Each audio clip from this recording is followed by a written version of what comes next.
एजाज साहब, इस वक्त एक खबर गर्दिश कर रही है कि चेयरमैन पीटीआई और प्रेसिडेंट आरिफ अलवी के दरमियान को नाराजगी हो गई है। ये चेयरमैन पीटीआई और पाकिस्तान तहरीक इंसाफ के लोग प्रेसिडेंट आरिफ अलवी से नाराज हैं। क्या खबर दुरुस्त है? तो आपको मैं अर्ज करूं, अगर आप मेरी बात पे एतबार करें, पब्लिक का तो एक बहुत बड़ा सेक्शन इंशाल्लाह मेरी बात पे एतबार करेगा।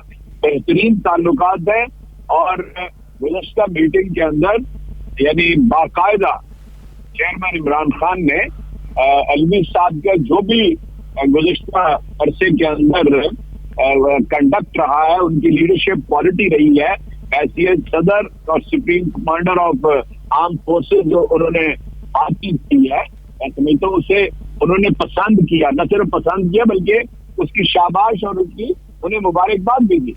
मैंने समझा किसी दर्जे में भी कतई तौर पे डॉक्टर आरिफ अलवी साहब एक नजरियाती फर्द है, एक बहुत ही बुलंद पाया मुत्तकी और परहेजगार आदमी है और मैं जाती तौर पे उन्हें जानता हूँ। इंशाल्लाह पाकिस्तान से बेपनाह मोहब्बत रखते हैं और रूल ऑफ लॉ पे बिलीव करते हैं, आइन की बालादस्ती को बिलीव करते हैं, कानून की बालादस्ती को बिलीव करते हैं।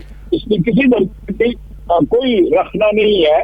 देखिए, एस्टैब्लिशमेंट से बातचीत का मैंडेट प्रेसिडेंट आरिफ अलवी को दिया गया था इमरान खान साहब की तरफ से कि हमारी तरफ से ये नुमाइंदे होंगे। फिर शीरी मजारी साहिबा ने एक प्रेस कॉन्फ्रेंस के अंदर प्रेसिडेंट आरिफ अलवी से कहा कि आप क्यों खामोश बैठे हुए हैं, हमारे साथ सब कुछ गैर कानूनी और गैर आईनी हो रहा है। शेख रशीद साहब ने इमरान खान को मशवरा दिया कि आप बराह रास्त chief of the army staff को कॉल कर लें। क्या जो चैनल प्रेसिडेंट आरिफ अलवी के थ्रू ऑपरेट हो रहा था वो नाकाम हो गया? देखिए, मैं आपसे अर्ज करता हूँ, आरिफ अलवी साहब आर्मी चीफ से बातचीत करते हैं और जब वो चाहते हैं बात कर लेते हैं, और जब आर्मी चीफ चाहते होंगे वो बात कर लेते होंगे।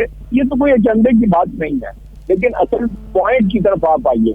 हमारा हर सतह पे शुरू का नुक्ता पाकिस्तान के अंदर एक आईनी बालादस्ती का नुक्ता है और आइन ये कहता है मुल्क के अंदर जहां इंतखाबात होने चाहिए वो हो।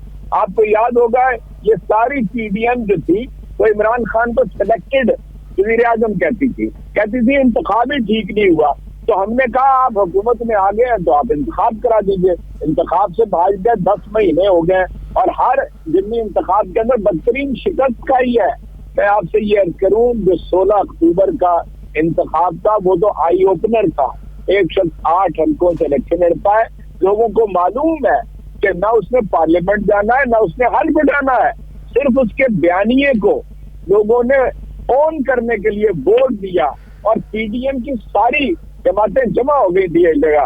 पीडीएम ने कोशिश की थी कि उन हल्कों को 9 को इंतखाब किया जाए जहाँ पे वो जब इकट्ठी होती हैं तो उनके वोट हमसे दुगने या 2.5 गुना थे, तब भी उन्होंने। तो एजाज साहब, ये सब कुछ एस्टैब्लिशमेंट के पॉलिटिकल होने से ही हुआ ना?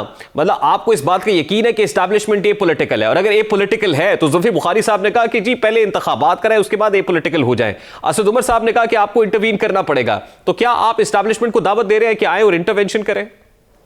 देखिए, मैं पॉलिटिकल वर्कर हूँ। जब मैं बात करता हूँ ना तो उसके मुखातिब लोग बिल्कुल वाज़ेह होते हैं। कौन सी बात मैं आम आदमी से कर रहा हूँ और कौन सी बात मैं मुख्तदर हल्कों से कर रहा हूँ।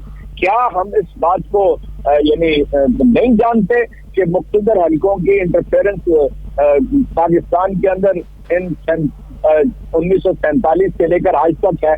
इसलिए जो बात करते हैं, जिस सतह पे करते हैं, वो हमारे मुखातिब बिल्कुल वाज़ेह होते हैं। मिसाल के तौर पर आज सेनेट के अंदर ये कहा गया पीएमएलएन के एक मुअज़्ज़ज़ रुकन सेनेट की तरफ से कि जी लूली लंगड़ी हुकूमत है और इंतखाबात की तारीख का ऐलान कर देना चाहिए।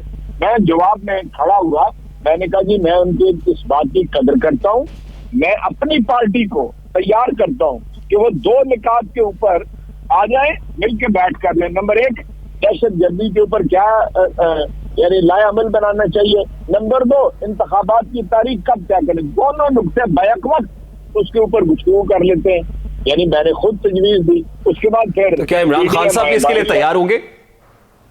मैं तैयार हूं ना जी, क्यों नहीं तैयार होंगे। इमरान खान साहब गुज़श्ता 10 महीने से इस एक नुक्ते के ऊपर मुसलसल बात नहीं, लेकिन वो तो ये कहते हैं कि पहले इलेक्शन की तारीख दे फिर बैठेंगे। मैं आपसे करता हूँ ना, पीएमएलएन के एक मौजूद सेनेटर ने जब फ्लोर ऑफ द हाउस ये बात की है तो उन्होंने भी कंसेंट लेगी की होगी ना, वो भी मियां साहिबान के बड़े करीब है। और मैं अपने चेयरमैन की जो यानी पॉलिसी है उसको जानता हूँ। हम बैठ के बात करना चाहते हैं, आइए बात करें। उसके ऊपर इलेक्शन की तारीख की भी बात कर लें और दहशतगर्दी को कैसे काम बैक करना है उसके ऊपर भी बात कर लें। इसलिए सिवाय इलेक्शन के मैंने आज ये कहा सेनेट के अंदर कि अमेरिकी तारीख उठा के देख लें,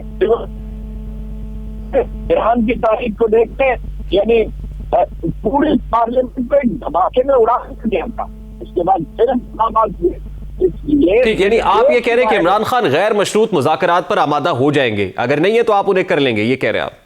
जी, मैं जो बात समझ चुका हूँ, इंशाअल्लाह ताला अगर यानी हुकूमत किसी दर्जे में भी इन दो निकात के ऊपर बात करना चाहेगी, चाहे मुश्तरका तौर पे कर ले, हमें इसमें कोई अर्ज नहीं है, लेकिन हमारी प्रायोरिटी में ये है कि आइए बैठकर इंतखाब की तारीख का तय करें। और सारे आम इंतखाबात पाकिस्तान की हाल में यही बात है कि वो एक वक्त एक दिन के अंदर हो जाए। बहुत बहुत शुक्रिया। सेनेटर एजाज चौधरी पाकिस्तान तहरीक इंसाफ के रहनुमा हमारे साथ मौजूद थे। आज पाकिस्तान तहरीक इंसाफ की अहम इत्तेहादी मुस्लिम लीग काफ के लिए भी इलेक्शन कमीशन ऑफ पाकिस्तान से एक बुरी खबर सामने आई है, जहां चौधरी शुजात हुसैन को पार्टी चेयरमैनशिप से हटाने के केस का फैसला सुनाया गया है और पार्टी सदारत पर बरकरार रखा गया है चौधरी शुजात हुसैन को मुस्लिम लीग काफ की, जिसके बाद सेंट्रल वर्किंग पार्टी का जो इजलास हुआ था जिसमें चौधरी शुजात को पार्टी सदारत से हटाया गया था और फिर नए सदर चौधरी वजाहत हुसैन को नॉमिनेट किया गया था, सेक्रेटरी जनरल भी तब्दील कर दिए गए। उन तमाम फैसलों को कलअदम करार दे दिया गया है, जिसके बाद चौधरी सालिक हुसैन साहब और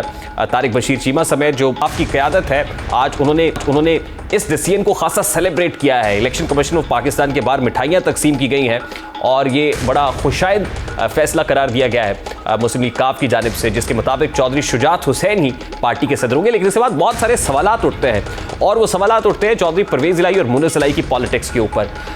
मुनिस इलाही और परवेज़ इलाही साहब मुस्लिम लीग काफ के जो सीट एडजस्टमेंट है उस पर भी बातें करते रहे कि पाकिस्तान तहरीक इंसाफ के साथ अगला इंतखाब लड़ेंगे। इमरान खान साहब इन्हें पार्टी में जम करने का मशवरा देते रहे। अब इसके बाद इनके पास क्या ऑप्शन होगा? क्या चौधरी परवेज़ इलाही और मुनिस इलाही बिलाखिर पाकिस्तान तहरीक इंसाफ ज्वाइन कर लेंगे? क्योंकि दिखाई तो यही देता है कि निकलने के बाद मुस्लिम लीग काफ से जो सूरत हाल है, ऑप्शंस बड़े महदूद रह जाएंगे या फिर पलट कर वापस आएंगे। परवेज़ इलाही की सियासत के बारे में, खासतौर पर चौधरी के बारे में कहा जाता है कि वो उसी तरफ चलते हैं जहां हवाओं का रुख होता है, जहां इस्टेब्लिशमेंट होती है। तो at this point in time वो क्या फैसला करेंगे? क्या आगे चलेंगे इमरान खान के साथ ही या पीछे वापस आने का, पलटने का रास्ता भी मौजूद है? ब्रेक लेंगे और ब्रेक के बाद जब वापस आएंगे तो इस वक्त हुकूमत जो माशी मुश्किलात में घिरी है, उनके सामने दहशतगर्दी जैसा एक बड़ा चैलेंज आन खड़ा हुआ है। नेशनल कंसेंसस डेवलप करने की बात हो रही है। ये कौमी इत्तफाकी राय पैदा हो पाएगा इतने अहम मामले के ऊपर या नहीं? इस पर बात करेंगे इस ब्रेक के बाद। हमारे साथ रहिएगा।